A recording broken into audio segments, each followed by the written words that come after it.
it's in the word. Sorry. So, so being a disciple means doing things that are just not that fun and not amazingly like God was just speaking into my spirit every single day. That doesn't happen.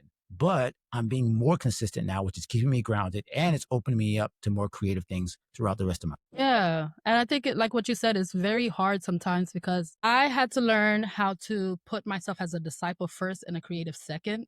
Because when I was younger, it was the creative first and then the disciple second. So I focused on I focused on producing works back to back without really spending time with God. And I felt like with your situation, God had to teach you how to flip it. Like it's disciple first, reading his word first, and then out of whatever inspiration that God gives you, then you start to produce whatever. Because God, at the end of the day, is the ultimate creative. Like how all the ideas and concepts that you have comes from God. So it would make sense to spend time with the Lord first, and then, you know what I'm saying, produce what it is 100%. that.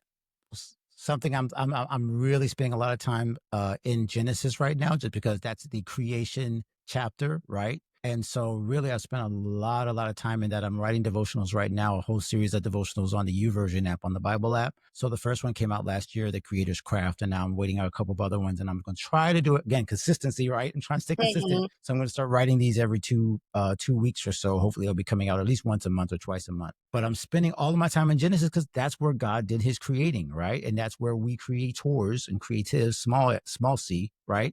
We are all really just emulating God there. And one thing you just said that really has been like weighing on me is that the production versus like just the spending time in his word and like the listening. God spent 4 days, I believe it's 4, maybe 5, speaking, let there be, let there be, let there be, let there be, let there be. And only one doing, where he formed man. If Yeah. that doesn't tell us where our emphasis should be, Come on I don't now. know what else it will. His word, his spoken word was the creative act, not the doing. He only spent 1 day doing anything and then he rested.